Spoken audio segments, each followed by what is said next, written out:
Olá, querido professor, seja bem-vindo a mais uma aula da nossa escola bíblica e eu agradeço a Deus pela tua presença de novo, pela tua contínua procura por conhecimento.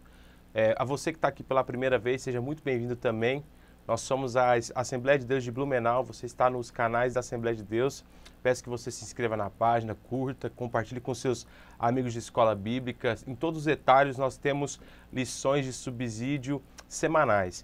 Eu sou grato a Deus por você e nós chegamos aqui no último encontro desse trimestre. No trimestre de jovens, a partir das revistas da CPAD, nós acompanhamos dessa vez que a passagem do deserto é cheio de lições e ensinamentos, cheio de acontecimentos.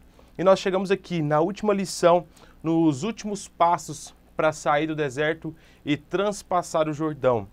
Meu irmão, eu sou grato a Deus e peço que você também nos acompanhe no nosso site da Escola Bíblica, é eb-blumenau.com.br.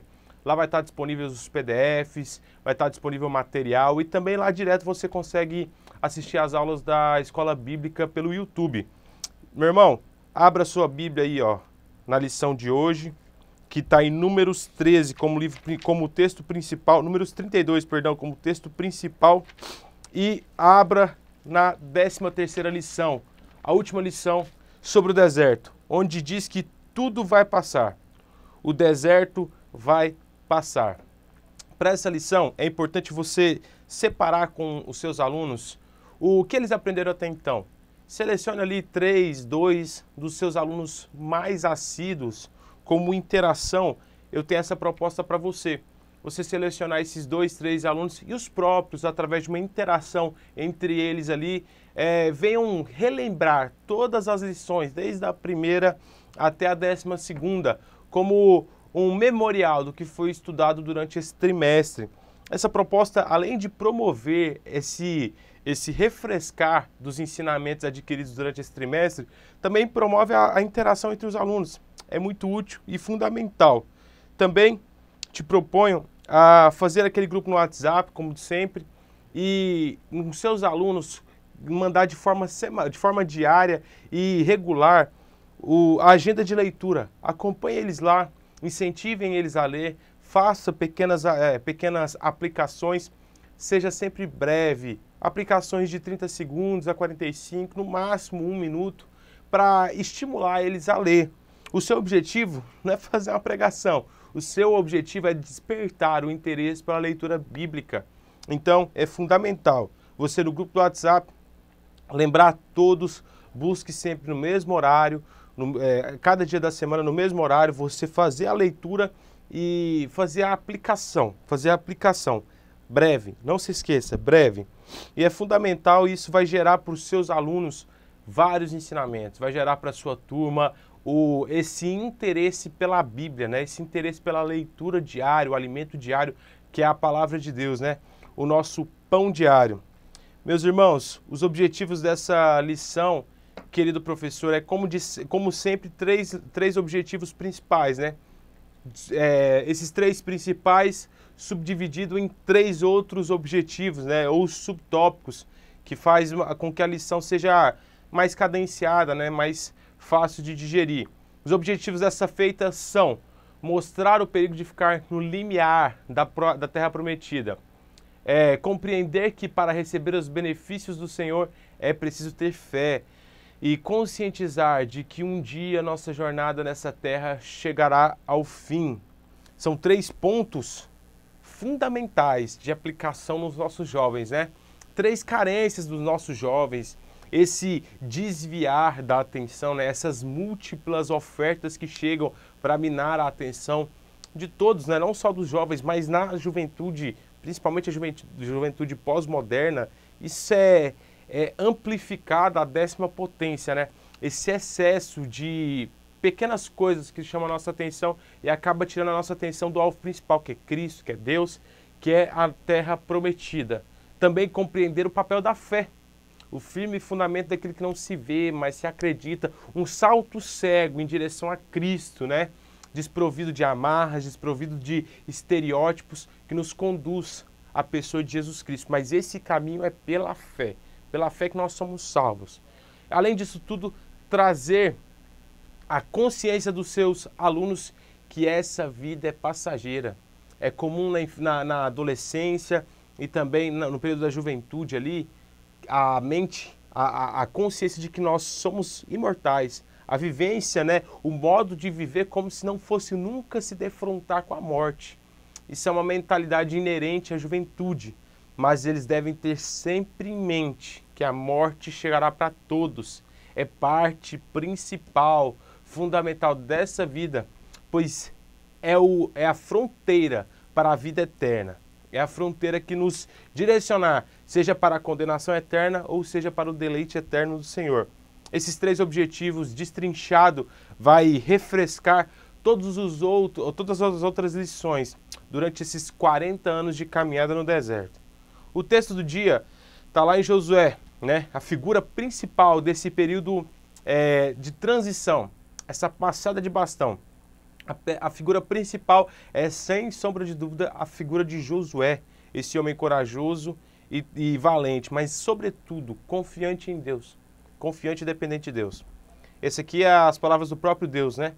Não te mandei eu, esforça-te e tem bom ânimo, não pasme, nem te espantes, porque o Senhor, teu Deus, é contigo por onde quer que andares. A síntese é a seguinte: a caminhada do povo pelo deserto deste mundo em breve terminará e estaremos para todo sempre com o Senhor.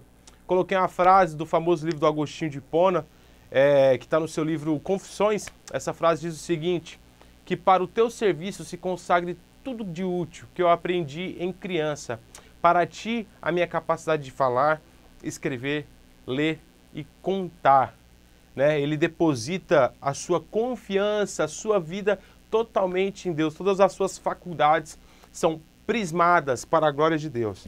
A interação, como eu já disse, fazer com que os seus alunos relembrem essa caminhada no deserto, refrescando na memória deles essa passagem, né? Essa passada pelo deserto, os diversos acontecimentos que foram estudados desde a primeira lição até a lição 12ª. Isso vai trazer, como vai fazer com que essa lição seja mais aplicável ainda à realidade deles, né? Esse relembrar. A introdução diz o seguinte, também relembra sobre esse final, né? Nesse trimestre acompanhamos a longa jornada do povo hebreu pelo deserto. Eles caminharam por aproximadamente 40 anos, num lugar onde as pessoas, em regra, não se arriscavam a fixar residência pelas condições extremamente desfavoráveis. Um grande e terrível deserto de serpentes ardentes e de escorpiões e de terra seca, em que não havia água. A jornada estava chegando ao fim. A geração que atravessou o Mar Vermelho a pé enxuto havia sido consumida durante a peregrinação. Mais de 600 mil homens, entretanto, nenhum deles faleceu por falta de cuidado de Deus. Morreram pela desobediência, tentaram a Deus e caíram no deserto. Relembra todo o contexto da lição, né? O texto bíblico desse encontro está lá em Números 32, do 31 ao 33. Vocês têm em mão? Fale isso nos seus alunos.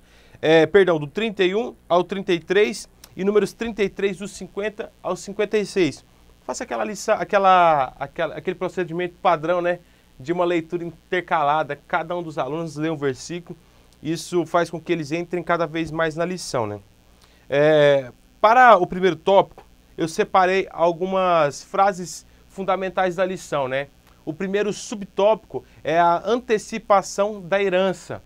A frase que eu separei para vocês aí como frase principal desse primeiro subtópico é a seguinte: o futuro revelaria o erro daquela decisão, pois aqueles israelitas separados do restante das tribos pelo Jordão e sem nenhuma defesa natural contra os inimigos foram os primeiros a se tornarem idólatras e vulneráveis, também os primeiros a serem levados cativos à Síria. Esse primeiro ponto, né, esse primeiro raciocínio proposto pelo escritor da lição, nos lembra sobre aquela passagem que aconteceu pré a transposição para de fato a terra prometida, né? Justamente naquele limite fronteiriço, né, que está ali, e 3 tribos, na verdade, 2 tribos e meia, né? A tribo de Ruben, Gade e a metade da tribo de Manassés, que eram conhecidos pelo seu número grandioso de gados, né? Eram criadores de gado, boiadeiros. Eles ficaram encantados pelas planícies que para eles já estavam suficientemente bom, já atendiam às suas necessidades triviais e ficaram ali, resolveram conversar com Moisés e proporam para ele para ficar antes do Jordão, antes da Terra Prometida, mas como barganha para negociar, falaram que entraria nas guerras e tal, mas nós vemos que essa foi uma atitude de covardia dessas 2,5 tribos, de não ter que enfrentar os inimigos, de se contentar com metade da bênção, se contentar com as periferias da bênção e da glória de Deus. Isso é fundamental, trazer a consciência dos seus alunos, porque eles sucumbiram à distração de um bem inferior diante a um bem muito superior, ao sumo bem, que é o cumprimento total das promessas de Deus. Essas 2 tribos se sucumbiram às suas concupiscências, sucumbiram à sua covardia, sucumbiram ao ganho fácil. E isso gerou consequências gigantescas para a vida deles, consequências gigantescas para os seus predecessores, os seus sucessores, a sua prole em geral, a sua herança foi prejudicada, porque eles foram constantemente atacados pela vulnerabilidade que a posição geográfica escolhida por eles fornecia. Além disso, eles também foram seduzidos pelos povos que ficavam ao redor, que se aproximavam das suas cidades fortificadas para fazer câmbio, para estar ali sobrevivendo, parasitando da cidade deles. E assim, os ídolos foram entrando, as práticas das nações vizinhas foram fazendo morada e eles se corromperam absolutamente. E sobretudo, depois do período dos juízes, do estabelecimento da monarquia, a cisão do império, do reino de Israel em 2 partes, né, Judá e Israel, eles foram o primeiro a serem alvos, a serem levados cativos, justamente por essa vulnerabilidade, essa facilidade e exposição que eles estavam diante dos inimigos, porque não tinha uma defesa principal que antecipava as ações do povo de Israel quando estava vindo o inimigo, que era uma transposição extremamente difícil, que era essa transposição do Rio Jordão. Isso trazia uma vantagem tática enorme para Israel, mas não para essas 2 tribos, Então lembre-se que nós não podemos antecipar a nossa herança, nós não devemos ser cegados pelos nossos desejos. Uma figura que fala muito bem sobre isso é a figura do filho pródigo, que requeriu a sua herança de forma antecipada, requeriu a sua herança precocemente e a consequência foi devastadora para a sua vida. Mesmo que o pai tenha o recebido, perdoado, o reintegrado à família dele, mas as marcas dessa convivência, dessas ranhuras causadas pela convivência no mundo, não deixaram de ser vividas por ele. A consequência da frustração, a consequência do abandono dos amigos, todas essas consequências de uma requisição precoce, imatura. E foi justamente isso que aconteceu com essas 2,5 tribos. O outro ponto também é o perigo de ficar à margem de Canaã, de querer a meia bênção, a parcela que nos cabe, sendo que para nós não cabe nada, absolutamente nada, né? Tudo que nós temos, tudo que nós somos é a partir de Deus, é a partir da benécia totalmente graciosa do Espírito Santo. Então, relembrar e construir isso na vida dos seus alunos, contextualizando a realidade de cada um, a realidade de um jovem pós-moderno, é fundamental, pois vai trazer para ele esse senso de mudança, de necessidade a fitar naquilo que é do alto, não se atendo às coisas no horizontal, às coisas dessa vida que é perecível. Outro ponto, esse ponto é mais pequenininho, né? Esse segundo ponto é bem pequenininho, bem sucinto, mas o terceiro ponto fala sobre a recordação, reviver a viagem no deserto, que eu separei como ponto alto dessa parte aí é a seguinte: é necessário trazer à memória do povo as experiências do passado, a fim de que os mesmos erros não sejam praticados novamente. Eu trouxe aqui, na última lição que eu fiz para vocês, a frase do Edmund Burke, que diz que aquele que não conhece a sua história tem a tendência de repeti-la. O fato de não relembrar os acontecimentos passados, pessoas que já caminharam por onde nós caminhamos, faz com que nós viemos a recorrer em erros que outras pessoas já erraram, né? E era justamente essa preocupação de Moisés, de Josué, principalmente de Moisés, quando ele foi redigir o Deuteronômio, ele relembrou essa segunda geração sobre os erros de uma geração escrava, escrava da sua própria mente, escrava do seu próprio coração. A caminhada no deserto e o seu fim, né? O segundo ponto é a fé e herança. Esse ponto, tendo como ponto 1.1, diz que o Senhor nunca erra, nem se atrasa, ou permite que a luta da vida seja mais dura do que possamos suportar. Tenha fé. Chegando ao fim da viagem, é a tendência que nós temos de esmurecer, de perder a atenção, de ceder às distrações, né?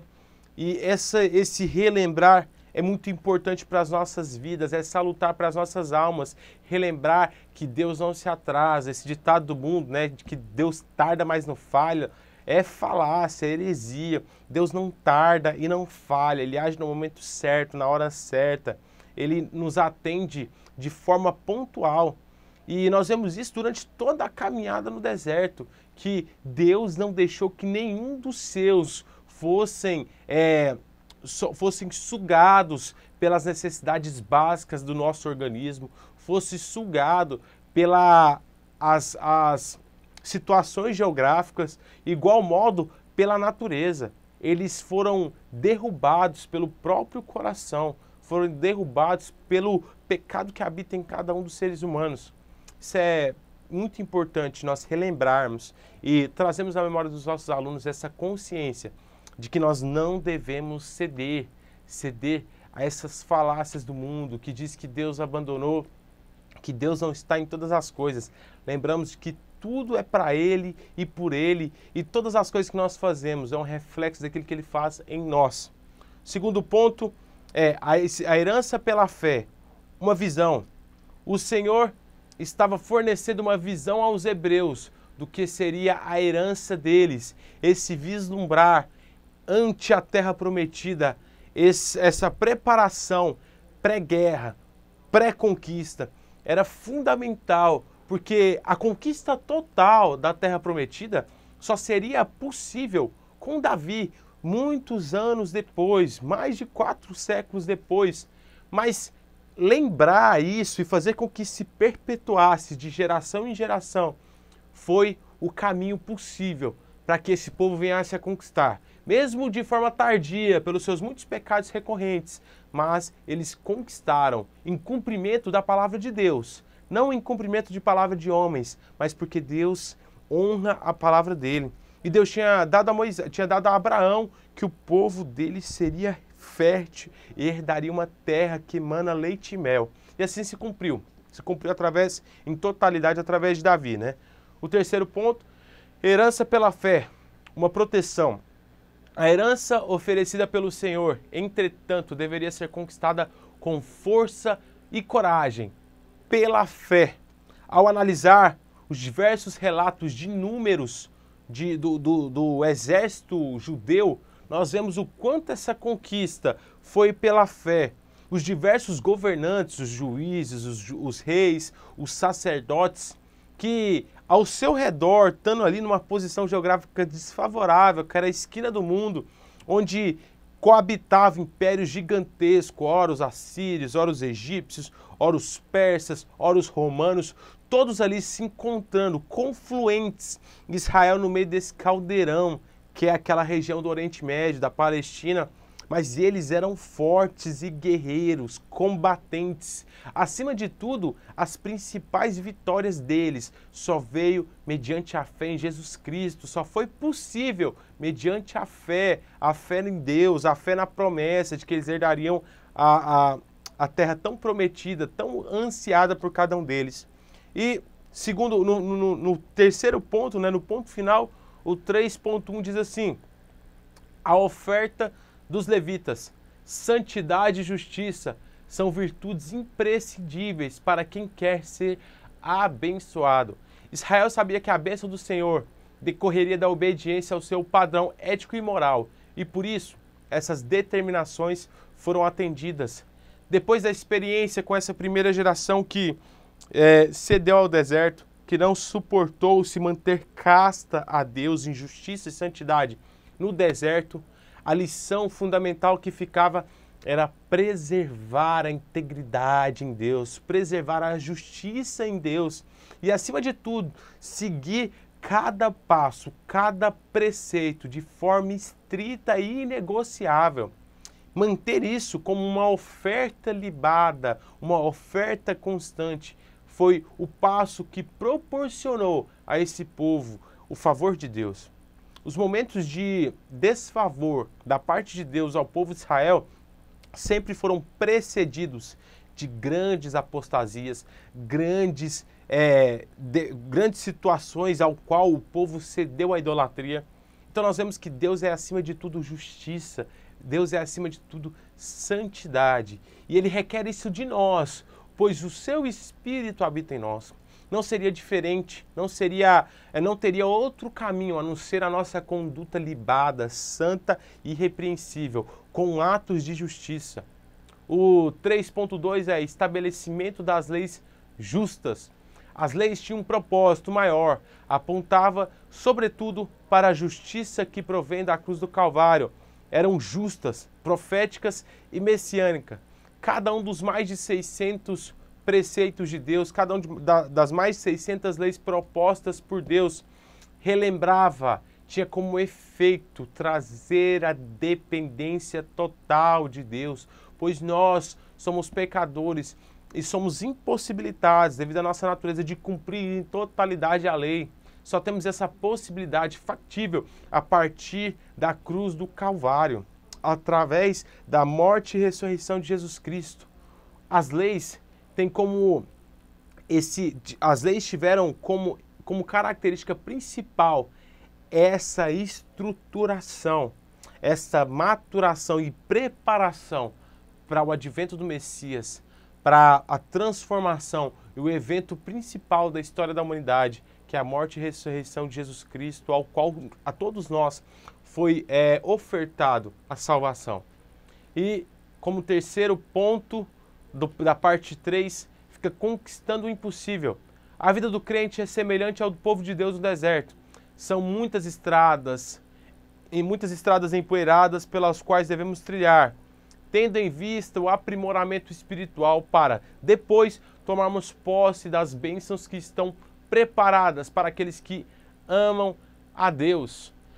Essa caminhada no deserto é muito peculiar, é muito importante relembrar, sempre reviver na nossa mente, em nossas pregações, em nossas aulas, pois foi um momento fundamental na história do povo de Deus, um momento que mostrou muito da natureza pecaminosa do homem, mas sobretudo sobre a justiça, misericórdia e graça de Deus, mesmo antes do advento do Messias. Mesmo o povo pecando, Deus proporcionava graça. Mesmo o povo falhando, Deus proporcionava suprimento, atendia às necessidades básicas daquele povo. O período no deserto mostra que Deus é amor, graça e justiça.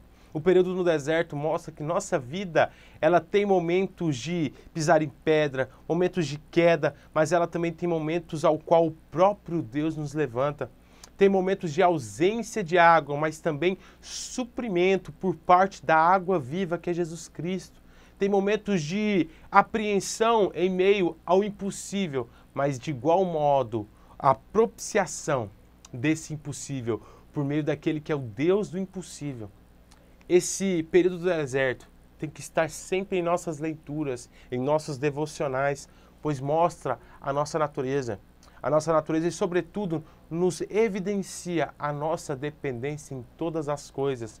A dependência de Jesus Cristo, dependência do Espírito Santo por meio do atendimento do Pai.